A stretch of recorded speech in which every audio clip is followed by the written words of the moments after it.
But over the last few days for me, Parm, and as someone who travels a lot, you know this.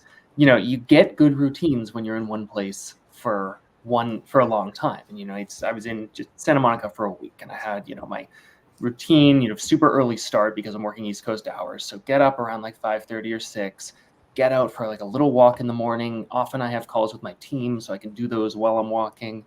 Get back, have coffee, read the paper, then kind of really, get into it for the day. But then as soon as you get on a plane and you're in a hotel for 3 nights, then a different place for 2 nights, some of those routines would then create strong structure. They collapse, and I think for a lot of people that it becomes binary. You go from I'm going to be healthy to I can't deal with it today, and I think that can become challenging. The all or none. I think it's very experiential. When one leads to two to three, and when we have a rhythm of rhyme, we tend to do things. The neuroplasticity, right? We just tend to be following these patterns. And Henry, you and I love talking about this. This is even a greater reason to talk about principles before that of methods. Is it going to be the same between the East Coast and the West Coast? No. Going to celebrate something you have already done is you've created a time slot in your life that could connect with that of the East Coast. So therefore, honoring that, it's a little harder than if you were plopping yourself into 12 hours time difference somewhere in Asia. Yeah. So with it being, okay, let's not try to make it any harder than it needs to be. And the concept is creating the routine. And if you and I honor the principles, what's the routine? Is there an opportunity to get light, better yet sunshine, and being able to hydrate earlier in the day because we've virtually dehydrated all night? Where does it show itself up? And therefore, it's almost like you have to think about that before you get into the new time zone. Another way of me thinking about it was, interestingly, when I used to do this discussion of healthy weight, I said, before you even go to a restaurant, think about what you're going to eat. Because if you just wait for the menu to say, whoa, this is what. So, for example, one person said, hey, I love salmon and broccoli. So the person comes over and says, okay, before you even give me the menu, I want a beautiful piece of salmon that's going to take up this much of the plate. What kind of greens? I would love some broccoli. And what can you do for that? Well, sir, no, I understand. Do you have salmon in the back kitchen there? Do you have some broccoli in the back kitchen? So, I mean, okay, this might be an example that people say, well, come on, this is a bit too rigid. Forget about if it's exactly what somebody would do or not. But the concept was the person already knew what they wanted on their plate. And of course, it could be Kung Pao or something else that you're looking at. And let's not be weird. You're not going to order spaghetti at a Chinese restaurant, right? So you're going to understand what is the rubric that you're putting yourself into. But let me share that that's something that I want us to think about is what's the 1, 2, or 3 things within that of the routine. So you just mentioned what of that of your routine on the West Coast. Do some things come to mind for you, Henry? Like what are some of the best things that you find? What are the most helpful things that you find for the first part of your day in the West? I mean, for me, the thing that, if schedule allows, just kicks off a day appropriately is getting up at a reasonable time and getting some sunshine and just kind of going for a walk or something, because I know if I get out of bed and onto Zoom, it'll be 3 p.m. and I'll look at my Apple Watch, my little red ring will be just anemic at that time of the day because I've done nothing. I never kind of jump started, never got blood flowing. I just immediately got into things, and I can wait until I can get to the end of the day and have done nothing physical. So checking that, probably not the only time I'll check the box throughout the day, but at least checking that box once in the morning helps me say, okay, if I get carried away and today kind of becomes a disaster, at least I kind of did something active. As you're saying that, I want to share my own version of this. So I love talking about it. I was working overseas in the country of Turkey, quite a few number of hours different than being in Tucson. I'm there. We got a big project to get done. All hands on deck. We got half the people we need, and we just got to get it done. I was there with a team member. This was when I was at Cane Ranch. He's an exercise physiologist. And as you can imagine, the man looks the part. And he, from head to toe, is of that body composition. It was fascinating as he and I were overlapping our time considerably. He'd look at me and says, "When's the next meeting?" And he goes, "What's our time? What do we have to get done right now?" And he goes, "Okay, get up, let's go." I said, "What?" He's like, "Well, we didn't get our movement in today. Let's go."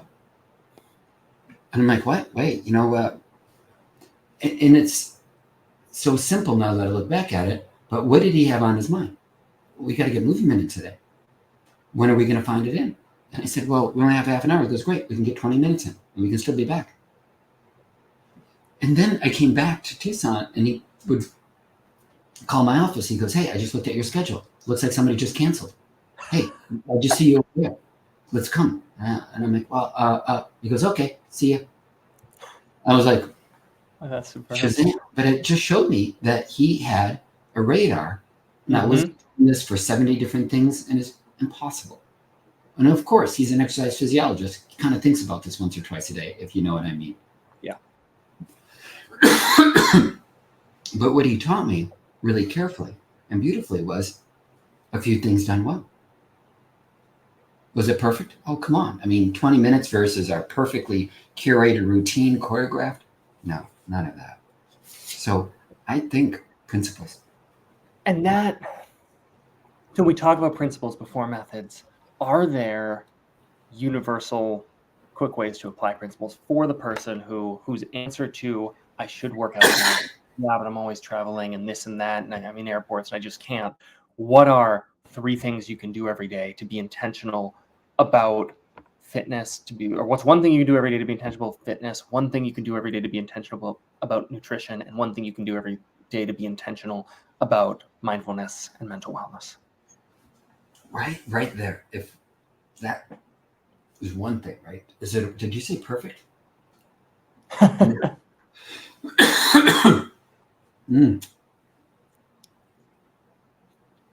I think I swallowed a fruit fly, just in case you were wondering why I'm coughing. I'm like, was swatting it away, but I think it found me. It had a good intention. So getting back to the more important conversation, it's just what you said. That opportunity of something is always more than nothing. And I spent my longest time wanting everything to be picturesque. That's not real. The story of who I am today isn't because everything was picturesque.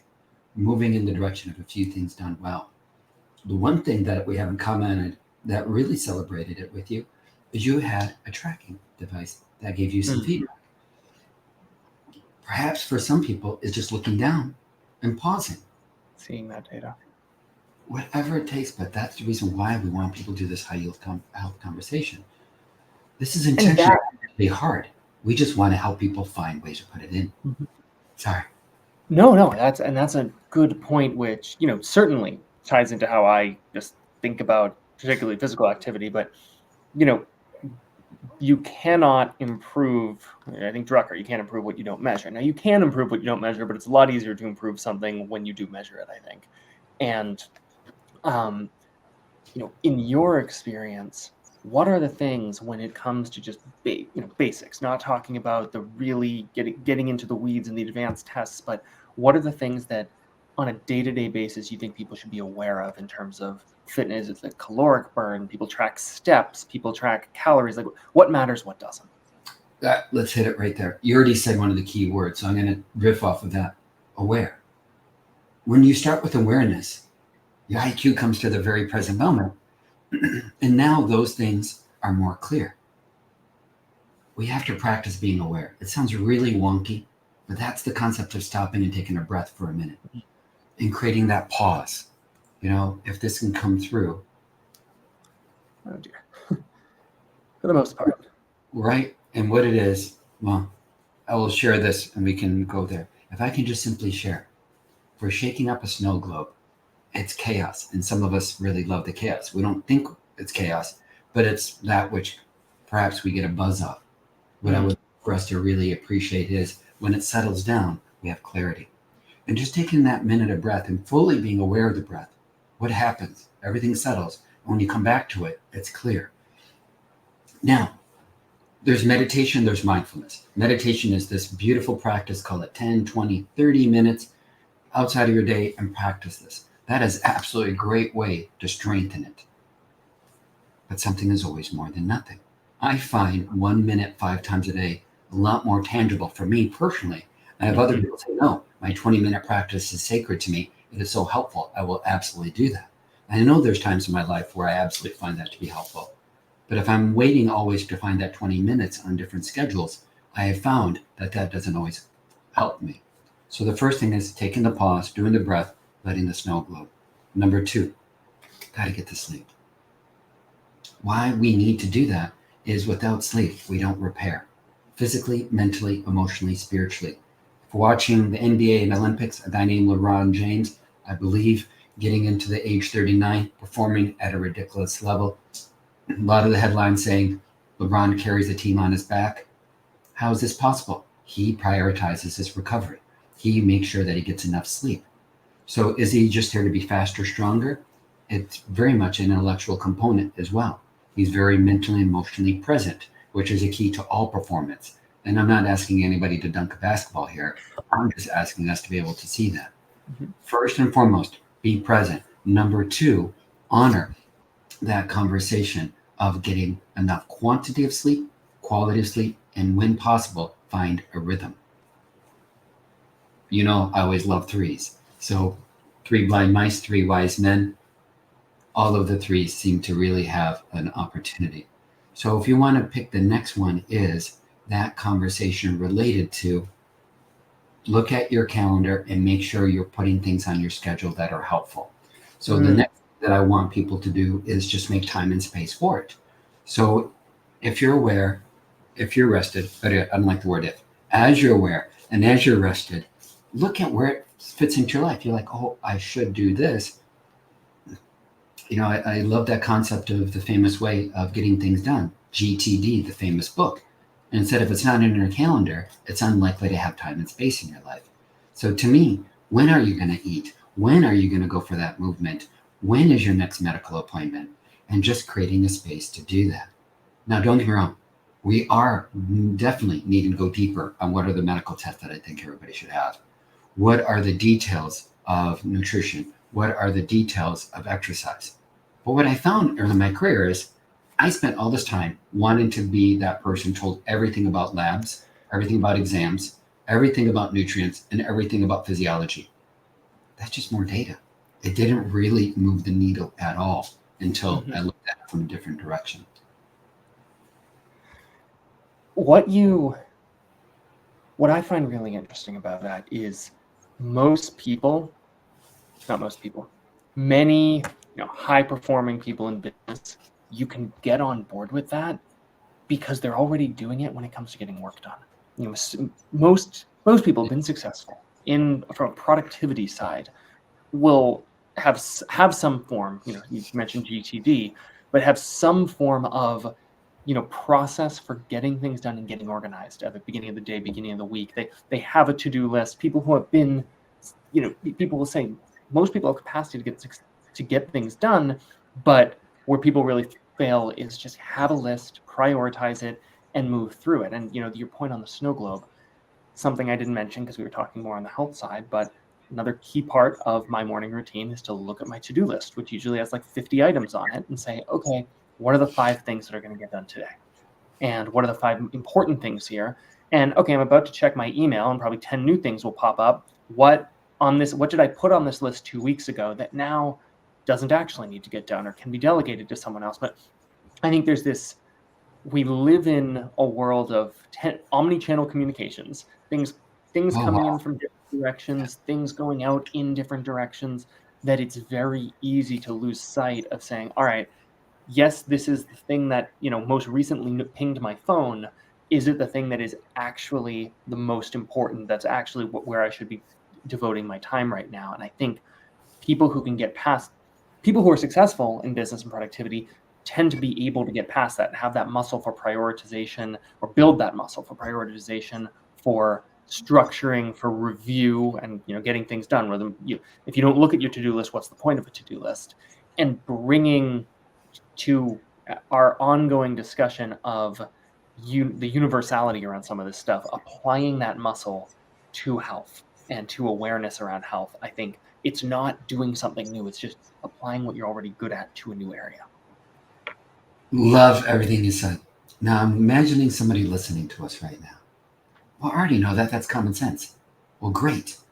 Because it means you have an experience with it and that it isn't seemingly arithmetic at a calculus level. What we want to appreciate, and we've said it over and over again, and I love to quote the greats, Heraclitus, the great Greek philosopher, no man, woman steps in the same river twice.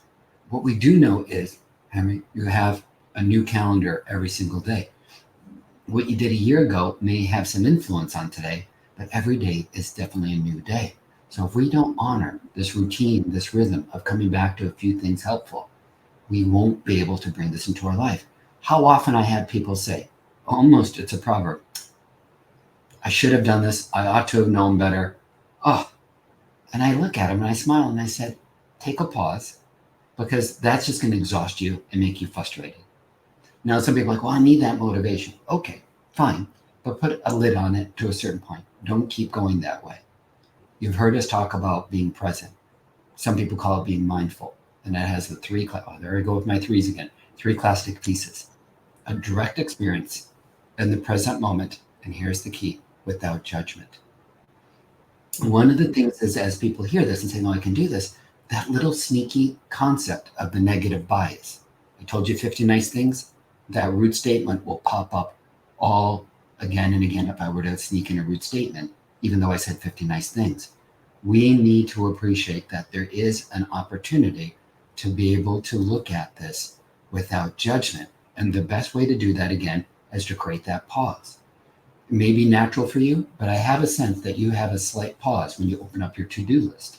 Because if you're running around, open your to-do list and running to the next thing, I have a sense somehow you're taking a moment, gathering it, and being able not just to look at it, but really see what you have in front of you. And that, how many people have the experience of needing to reread the page in a book or the page in an article or something because you read it, but your mind was elsewhere, so you didn't actually read it. And, you can certainly do that. If you say, oh, I got 5 minutes between calls, I got to go through my to-do list, you're going to read your to-do list. You're not actually going to. Nothing's going to change from before and after in how you structure your day from before and after you read your to-do list. So it really had no impact. It's interesting, even for whatever reason, I brought up GTD, getting things done. And in the book, and it even says that people, when they come back to it, they feel like they're getting something different out of that chapter. And I'm like, of course. I remember looking at it moons ago, 15 plus years ago. And I look at it now, I'm like, this little mark on this book, that means I read it. Or, whoa, I get it now. Well, I probably got it then, but I'm now seeing it in a new light. Again, no man, woman step in the same river twice. So while we have these conversations, I wish for you and I to keep the time and space for other people to come back and remind themselves of the principles and understand what we did a year ago and what we do today and what we do a month from now is likely going to be different and what's helpful. Maybe not completely different, but that's the opportunity. And the constancy of the principles sometimes leads, when you change life circumstances, to a change in the methods. And that's why, we always recommend people, you start with, again, principle, why am I doing this? Because if it's just, if it's I go for a walk every morning, all right, what am I really achieving? If I have a laser focus on I have to have a walk in the morning and then I miss that, then I might say, all right, I missed that. I guess today's not a healthy day. But if I have a laser focus on I want to make sure I get some physical activity, and the reason I go for a walk in the morning is because that's the surest way most of the time for me to get it, then if I had a 5:30 a.m. flight and I landed in the afternoon, I want to go for a walk in the afternoon. And that's a simplistic example, but it kind of gets at why it's important to stay focused on the why and not necessarily get caught up in the checking the box. Beautifully said. And it's simplistic if we take a pause and look at it. But if we're rushing around, the simple is not always easy to see. Now, I can imagine people listening to this saying, well, gosh, we should be doing intermittent fasting. We should be doing cold plunge. We should be taking a look at some of these different frequency-based therapies. And Short answer is they're phenomenal discussions. And for the right person at the right time, absolutely. And what have I found? A few things well, a few things done well is absolutely the platform by which all those other things can be built on. So without question, we need to honor time and space for all those things. But as we're getting these conversations implanted, that's the reason why we'd like to take a look at the principles, call it the foundation. I can share that if we're not eating and moving and sleeping well, you're going to potentially get benefits from that of intermittent fasting, cold plunge, and everything else. But it's going to be at a fraction of what it truly can be. So we always want to make sure we honor the bedrock, the foundation, the real core of what is helpful. Indeed. Harm, with those words, any action items for people listening today? Let's honor first and foremost. Let's create awareness. I want people to visualize that action is where on your schedule are you going to pause and take a look at your to-do list? For you, it's the morning. For someone else, it may be a different time. But visualize it. And then get an opportunity, even when you're looking at your to-do list, one of your to-do items is saying, is this the best time for me to do it? Because sometimes we just do things over and over again, but we don't realize that it may or may not still be helpful. So first and foremost, creating time and space on that calendar. With that, one of the best things, whether you do it before you look at the calendar or as you're looking at the calendar, you've got to take that pause. You've got to be able to do 1 minute and focus on the breath. And guess what's going to happen? Your mind will drift. Yeah. Can you stop a thought from occurring? No, not at all. Don't think of pink elephant. I demand us not to think of it as a great example. So got to take that pause. Now, just get something that's going to track to see what your sleep is like. Don't judge it. 3 pieces I want people to look at. Can we create a conversation of quantity? Less than 5, ouch. Better than 6, you're protecting your heart. 7 to 9 hours, now we're getting performance. Do you have to get to 7 to 9 tonight? Let's move in the direction of that. Because if it's an all or none, it might be a none. And is it better to be 7 to 9, 3 days a week, and less than 7 the rest of the week versus giving up all week? Absolute. Something is always more than nothing. We also do this in exercise. We often tell people, have a routine you can do to 5 to 10 minutes. Some days you just don't feel like it. I think every human being's been in that space. Well, vast majority.